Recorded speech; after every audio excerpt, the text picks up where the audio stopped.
Film धूम 2 जब release हुई तो इससे प्रभावित होकर चार दोस्तों ने रची एक बैंक को खाली करने की साजिश। मकसद था करोड़ों रुपया लूटकर अमीर बनना। इन चारों के निशानों पर था केरल के मल्लापुरम का एक बैंक। चलिए जानते हैं कैसे चार दोस्तों ने फिल्मी स्टाइल में बैंक को लूट लिया। वो तैयार थे अपनी जिंदगी की सबसे बड़ी धूम मचाने के लिए। जोसेफ और उसके 3 पार्टनर अपनी जिंदगी की सबसे बड़ी डकैती के को ये 4 लोग मिलकर अंजाम देने वाले थे। तैयारी हो चुकी थी, बस अब 2 दिन बाद करोड़ों की लूट को अंजाम देकर चारों अपनी जिंदगी को हमेशा के लिए बदलने का ख्वाब देख रहे थे। बिल्कुल वैसे ही जैसे धूम 2 फिल्म में ऋतिक रोशन ने किया। अगर हमने रॉबरी को सही से अंजाम दिया तो हम चारों की जिंदगी बदल जाएगी। कोई गलती नहीं होनी चाहिए, हर किसी के हिस्से में करोड़ों रुपए आएंगे। जोसेफ ने अपने चारों साथियों को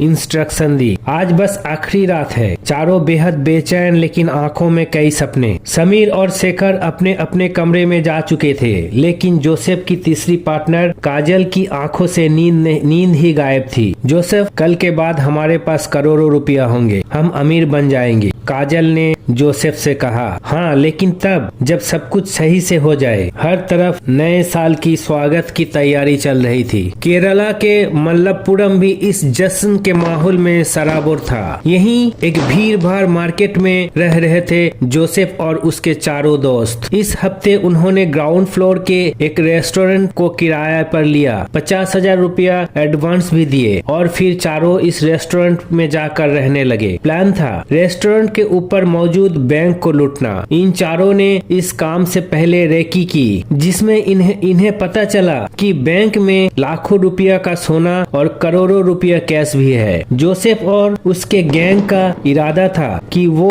2008 से पहले करोड़पति बन जाए, इसलिए उन्होंने आज की रात को चुना। इन चारों ने तैयारी तो पहले ही शुरू कर दी थी। रेस्टोरेंट के बाहर नया फर्नीचर मंगा लिया गया था और रेस्टोरेंट के बाहर लिखा था ओपनिंग सून, यानी जल्द ही रेस्टोरेंट खुलने वाला है। एक हफ्ते पहले से ही ये चारों इस रेस्टोरेंट के अंदर डेरा जमा चुके थे। आज की रात इन चारों की जिंदगी की सबसे अहम रात होने वाली थी। शाम का समय था। काजल ने पास ही के रेस्टोरेंट से खाना ऑर्डर किया। चारों बिना कुछ बोले खाना खाने लगे। बस चंद घंटे बचे थे ऑपरेशन रॉबरी के। 10:30 बाजार में पूरी तरह सन्नाटा छा गया था। सभी लोग अपनी दुकान बंद करके चले गए थे। शेखर ने एक रेस्टोरेंट से बाहर जाकर देखा, आसपास एकदम सन्नाटा था। चारों रेस्टोरेंट के अंदर एक जगह इकट्ठे हुए, एक दूसरे के पीठ पर हाथ मारा और फिर चारों अंदर की तरफ बढ़ गए। अंदर एक छोटा रूम था। काजल थोड़ी दूर पर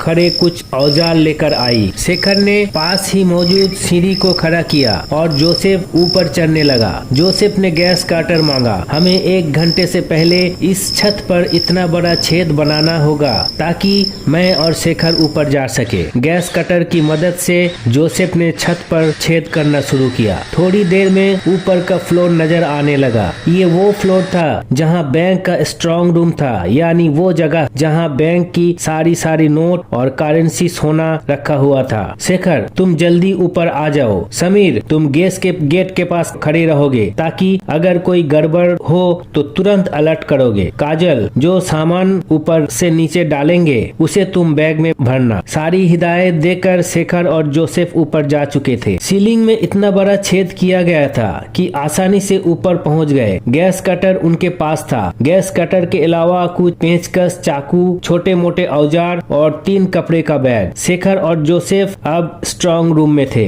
उन्हें बस एक तिजोरी को तोड़ना था और उनकी मंजिल सामने थी। गैस कटर की मदद से दोनों ने मिलकर तिजोरी को काट डाला। कितना सारा पैसा है जोसेफ, नोटों की ढेर से गड्डी उठाते हुए शेखर ने कहा। शेखर, ये सब हमारा है, पहले इस सारे पैसे को बैग में भरना होगा। दोनों नोटों की गड्डी को अपने बैग में भरने लगे। 1000, 500, 100 सारी करेंसी उसने दोनों बैग में भर डाली। दूसरी तरफ सोना रखा गया। सोना देखते ही जोसेफ के आंखों में चमक आ गई। दोनों ने सोने को भी अपने बैग में भरना शुरू किया। अब पैसे और सोने चारों बैग में भर चुके थे। शेखर ने काजल को ऊपर से ही आवाज लगाई, काजल मैं बैग नीचे डाल रहा हूँ। 1 2 3 4 4 बैग एक एक करके नीचे डाल दिए गए। चारों बैग सोने चांदी और करेंसी से भरे हुए थे। काजल ने इन कपड़ों के बैग को अलग से बड़े बैग में डालना शुरू किया। सीढ़ियों की मदद से नीचे आ चुके जोसेफ ने पूछा, समीर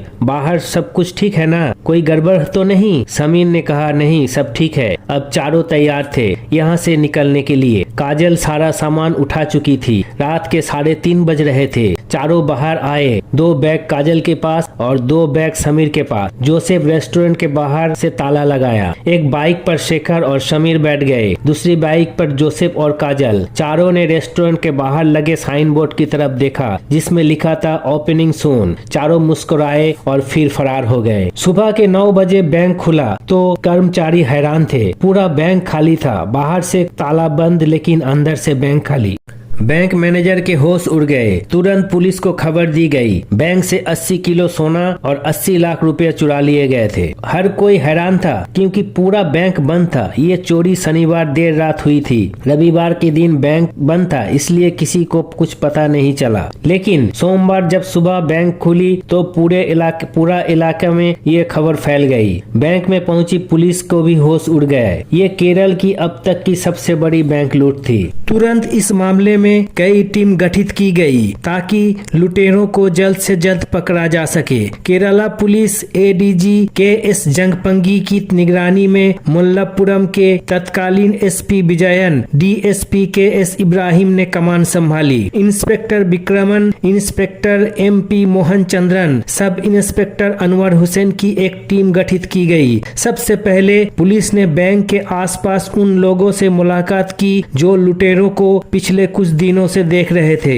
इस आधार पर बैंक के लुटेरों का स्केच तैयार किया गया। लोगों ने बताया कि लुटेरे अक्सर जय माओ यानी नक्सल को बढ़ावा देने का नारा लगाते थे। ये एक कोशिश थी गैंग की पुलिस की ध्यान भटकाने का। इसके अलावा जो सोना यहाँ से चोरी हुई थी उससे 1 किलो सोना कुछ दिन बाद हैदराबाद में के एक होटल से पुलिस बरामद किया। पुलिस के पास कोई खास क्लू नहीं थी लेकिन बावजूद इसके युद्ध स्तर पर इस काम को लिया गया। उस बैंक के आसपास के मोबाइल टावर से घटना वाली रात फोन कॉल्स जांच की गई। करीब 2 लाख फोन कॉल्स के बीच आरोपी के फोन कॉल को पहचानना मुश्किल था। आईटीसी प्रोफेशनल्स और टेलीफोन कंपनियां की मदद से आखिरकार पुलिस ने वो नंबर पहचान लिया जो आरोपी के पास था। ये पुलिस के लिए बहुत बड़ा क्लू था और इसी की मदद से करीब 1.5 महीने बाद पुलिस कोडिकोड के एक घर से 4 आरोपियों को गिरफ्तार किया। 2 महीने तक जोसेफ और उसके तीनों साथी पुलिस से बचते रहे। उन्होंने पुलिस को देश के अलग अलग हिस्सों से फोन भी किया ताकि सही लोकेशन का पता न चल पाए। लेकिन केरल पुलिस बेहद समझदारी के साथ राज्य की सबसे बड़ी लूट का पर्दाफाश किया। 28 फरवरी आधिकारिक तौर पर एडीजी ने इस लूट को लेकर प्रेस कॉन्फ्रेंस की और बताया कि आरोपियों को गिरफ्तार कर लिया गया है और सारा पैसा और सोना भी वापस मिल गया है। तो दोस्तों आज के लिए ये कहानी इतना ही। अगर आपको ये कहानी अच्छी लगे तो प्लीज मेरे चैनल को सब्सक्राइब कीजिएगा। धन्यवाद।